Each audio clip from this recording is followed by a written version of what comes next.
Hi there and welcome to the video. Today we're gonna get the complete cold email playbook. We're gonna show you how to generate commercial cleaning contracts through cold email. We're gonna show you behind the scenes of our campaign. We've generated hundreds of thousands in commercial pipelines for cleaning companies across the USA, Canada, and the UK. So you're gonna see exactly what's working right now, how to set it up yourself, and what the results should look like if you do this properly. So typically what we see through cold email are contracts that range from around $400 a month to around $3,000 a month. But it all depends on where you're targeting, the quality of the data that you're getting, and making sure these leads are clean. So we're going to go into our 3 email sequence, how we use it, how we convert consistent commercial opportunities for cleaning companies across the UK, Canada, and the States, and we'll show you what's working right now. So first of all, let's show you why they fail. They fail because people are doing them manually. You know, I get on calls and I talk to cleaning company owners all the time, and they say, oh, cold email is just not working for me. And I say, okay, cool. How many are you sending? They say, oh, I sent 50, I sent 30, I sent 100. That's not enough. It's simply not enough. It's a volume game. It's a volume game combined with targeting, which we'll get onto later. But you need to be sending at least 500 each day to really, you know, make an impact in your market and be heard. So then targeting is the second one. You know, blasting every business and not targeting the specific facilities that you want to clean. So you need to make sure that you have the right amount of volume. So I would suggest starting at least 500 a day, emails to facilities managers around your area. And then you want to make sure your targeting is really dialed in. So are you speaking to the decision makers? Are you speaking to the people that are in charge of the contracts that you're actually trying to acquire?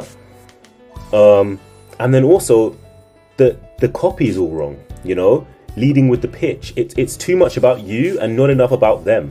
They only replied to their email because they have a problem that they need solving. And so, you know, you have to cater more to them in the email. You want to talk more to them and not about you.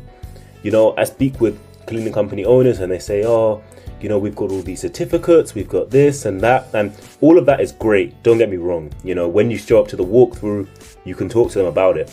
But on the first touch, on the first email, they don't care. I'm sorry, they don't care. You know, they just want to know, you know, can you help me? Can you do it now? You know, they're unhappy with their current cleaning providers. They're wanting to change. And so, you know, you want to be direct, you want to be concise, you want to be to the point, and you want to keep it short and snappy because, you know, emails are very easy to ignore. So you don't want, you know, massive paragraphs about, you know, we do this and we do that and we've got this certificate, because they'll just ignore it. People are busy and they just don't care. So lead with value. That's what I'd say for number 3. And then number 4, which kind of ties into number 1, which is no follow-up system.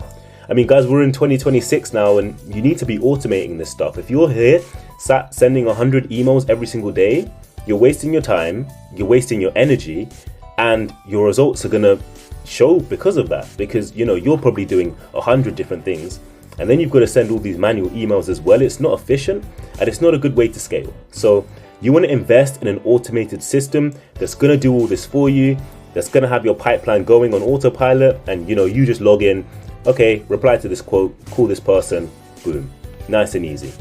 So you need to make sure that you have that follow-up. Okay, so get the targeting right. You want to make sure that you're emailing the right people, you know, facilities managers, operations managers, practice managers, the decision makers at the facilities that you're trying to target. You can use a mix of general inboxes and also decision maker inboxes, but you want to make sure that you are speaking to the person in charge of the contracts, of course. The next thing is, this is an example of, you know, a demo of a kind of email that you could be sending that is working. So this is inside our campaigns, this is what we're sending, this is what we're finding works. Okay, so let me just walk through why it works. Okay, so hi first name, of course, they see that. Now you're speaking to them. So that's good for personalization, but that's quite basic. But really what you want to look at here is you want to look at the location. So, it's relevant. Now they know that you're in their area, and so it doesn't feel like you're sending this out to 500 people. And that's also very important, the relevance. And so if you look at the personalization, which is why this is working, you say, we've spoken with several office managers. So now you're speaking directly to people that have a problem, so they feel heard, who are struggling with inconsistent cleaning quality and complaints about shared spaces. Okay, again, a problem that these office managers could potentially be dealing with. And so you're speaking to their problems, which is why they're going to reply. So that's the first part. Personalization in the first line, making sure it's relevant about them. It's about them, it's not about you. So now you can get into talking about you. We're helping facilities across, wherever you are, improve, the cleaning quality while reducing management headaches. Again, tying into a problem that they're kind of facing, but mentioning that, we're local, we're nearby, would you be interested in a quote? And that's the call to action. It's, would you be interested in a quote? Would you be interested in us stopping by? And it's easy to say yes to. And, there's a percentage of your market right now, guaranteed, that's unhappy with their current cleaning provider, or, their contract's about to expire, or they're expanding. So there's maybe 5 to 7% of your market right now that is actively shopping for commercial clients. And so if you're reactive, if you're not, sending out these outreaches, if you're just waiting for word of mouth and referrals, then you're leaving money on the table. And so, yeah, I definitely recommend, setting this up or getting this in place and making sure that you're being proactive and not reactive. And then the subject line as well, you want to keep it nice and simple, a quick question about company name, something that's going to grab their attention, something that's going to, make sure they're not scrolling past it. So that's email number 1, but you don't stop here. So, we do a 3 email sequence. You can do 5, you can do 7, but 3 seems to be working quite well.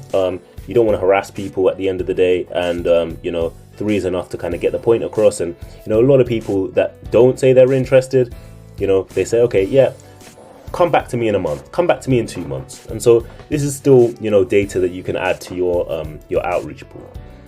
So email 2 and 3, really simple. You don't need to overcomplicate this. You're just following up. Just keep it relevant, add value. But these people are busy, these facilities managers. Just because they didn't reply to your first one doesn't mean they're not interested. They could have clicked on it and got sidetracked by another problem. So you want to make sure that you're staying on their radar. And we get a lot of leads coming through emails 2 and 3 and through the follow-ups. So if you're not following up, you're leaving money on the table. And so yeah, you can use these templates if you want. Customize them around who you're targeting, make sure they're relevant, but keep it nice and simple. And so yeah, this is the email sequence at a glance. Day 1, you want to pattern interrupt, you want to show that you're relevant, personalize. You can do that using AI, you can do that using ChatGPT, Claude, you can use Clay if you've got a little bit more money to invest. But what I'm saying is there's resources, there's tools out there to do this now, and you want to use AI to do it. So number 2 is, adding value. Just make sure you're following up and staying interested. We normally space out the replies between 3 days. So after the first day, 3 days, then we reply, then 3 days after that, then we reply. And so, yeah, and the last one is just kind of closing out and follow up, because, 90% of people that you reach out to aren't going to reply. And so what does that mean? It means after the campaign's done, you recycle it, you go again, and you see if now they're interested. See if now the problems that they were experiencing in the first quarter are now unbearable in the second quarter, and now it's an opportunity for you. So yeah, make sure you do all of these things. And so, I mean, this is an example of, what happens when it works. We sent around 10,000 emails. This was in a month. We got 300 replies, 3% reply rate, which is standard. It's okay. We've had higher reply rates than this. 27 positive replies, so that's 27 leads in a month. That's pretty good. 27 commercial leads is pretty good. 13 walkthroughs were booked out of this, which again is good. They had a lot of opportunities to close. They managed to close 3 within the month. And so they added $5,000 each month in recurring revenue, and that's $60,000 each year. So yeah, it's great. This is what happens when it works well and when, you follow the process. But, it is a thing of iteration. If you don't get it right the first time, you've got to keep going, and you've got to perfect it because it does work. And so whether you're cold calling, whether you're cold emailing, whether you're doing SEO, you're going to want to make sure you stick to it and you stay consistent because they will work. So, I mean, if you were to build this out yourself, this is what I would suggest you do.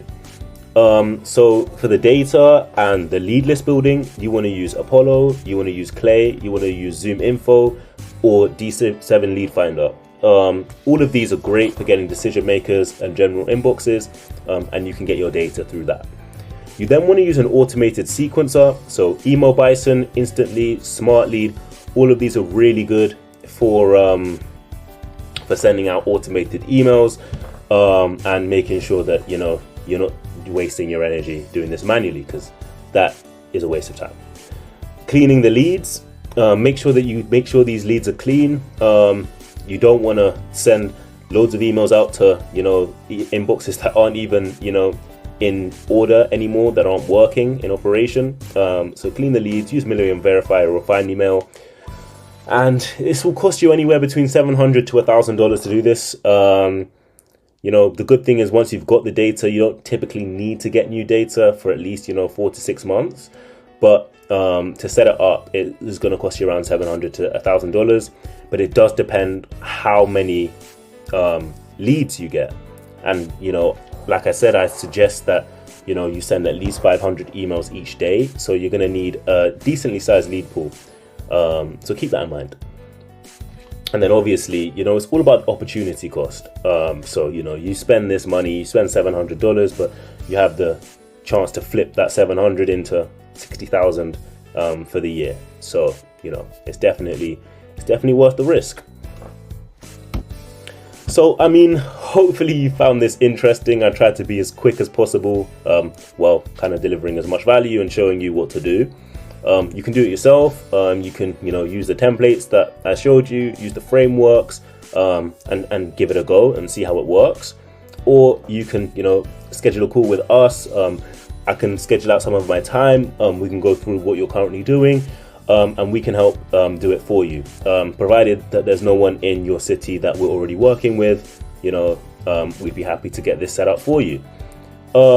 So yeah, hopefully you found this interesting and helpful and insightful, and I'll catch you in the next one.